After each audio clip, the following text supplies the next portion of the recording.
आकाश एक छोटे से पहाड़ी गांव का लड़का था।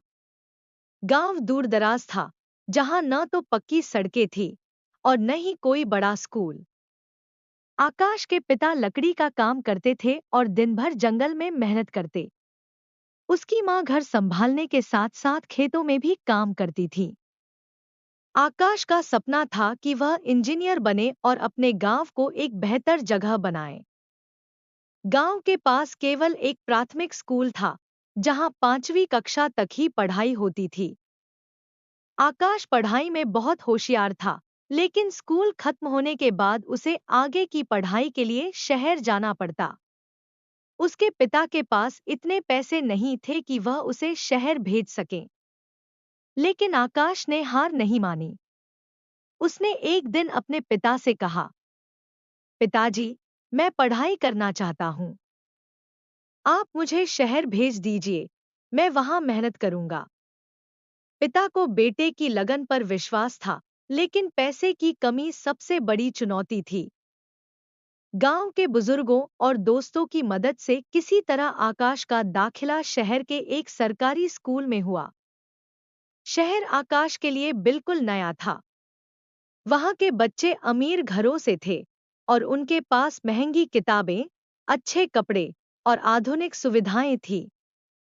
आकाश के पास पुराने कपड़े और एक फटा हुआ बैग था, लेकिन उसने खुद को कमजोर महसूस करने की बजाय मेहनत करने की ठानी।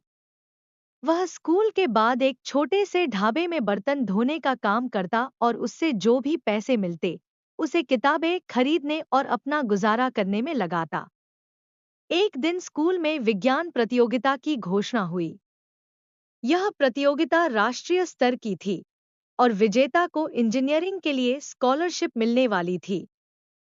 आकाश ने प्रतियोगिता में भाग लेने का निर्णय लिया, लेकिन उसके पास प्रयोगशाला के उपकरणों तक पहुंच नहीं थी। उसने स्कूल के प्रयोगशाला के इंचार्ज से मदद मांगी। इंचार्ज उसकी लगन से प्रभावित हुए और उसे स्कूल की प्रयोगशाला में काम करने की अनुमति दी। आकाश दिन-रात मेहनत करता। उसने किताबों से पढ़कर और खुद से प्रयोग करके एक ऐसा मॉडल तैयार किया, जो सौर ऊर्जा से बिजली बनाता था। प्रतियोगिता का दिन आया। आकाश ने अपनी पूरी मेहनत और आत्मविश्वास के साथ अपना प्रोजेक्ट प्रस्तुत किया।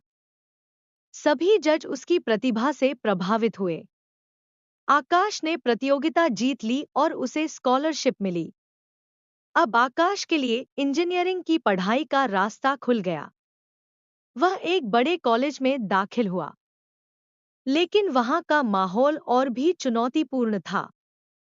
पढ़ाई कठिन थी और छात्र कई आधुनिक उपकरणों का इस्तेमाल करते थे। आकाश ने खुद को इन सबके बीच कमजोर नहीं पड़ने दिया। उसने लाइब्रेरी में घंटों बिताए, ऑनलाइन वीडियो देखे और अपने सीनियर्स से मदद ली। कॉलेज की पढ़ाई के दौरान आकाश ने महसूस किया कि उसके गांव में अभी भी बिजली और पानी की समस्या है। उसने सोचा कि जब वह पढ़ाई पूरी करेगा, तो सबसे पहले अपने गांव की स्थिति सुधारेगा। पढ़ाई के आखिरी साल में उसने ग्रामीण क्षेत्रों के लिए सस्ती ऊर्जा प्रणाली पर एक प्रोजेक्ट बनाया। इस प्रोजेक्ट ने उसे राष्ट्रीय स्तर पर पहचान दिलाई। एक बड़ी कंपनी ने उसका प्रोजेक्ट खरीदा और उसे नौकरी का ऑफर भी दिया। आकाश ने नौकरी से जो पहली कमाई की, उससे अपने गांव में बिजली और पानी की सुविधा शुरू की। उसने अपने माता-पिता के लिए एक पक्का घर बनाया और गांव के बच्चों के लिए एक स्कूल भी शुरू किया। आकाश का सपना सच हो चुका था। अब वह सिर्फ अपने परिवार का ही नहीं, बल्कि पूरे गांव का आदर्श बन चुका था। आकाश की कहानी हमें सिखाती है कि अगर हमारे पास मेहनत, लगन और आत्मविश्वास है, तो कोई भी बाधा हमारे सपनों को पूरा करने से नहीं रोक सकती। परिस्थितियां चाहे कितनी भी कठिन क्यों न हो, जो लोग अपने सपनों को सच करने के लिए जी जान लगा देते हैं, वे एक दिन सफलता की ऊंचाइयों को छूते हैं।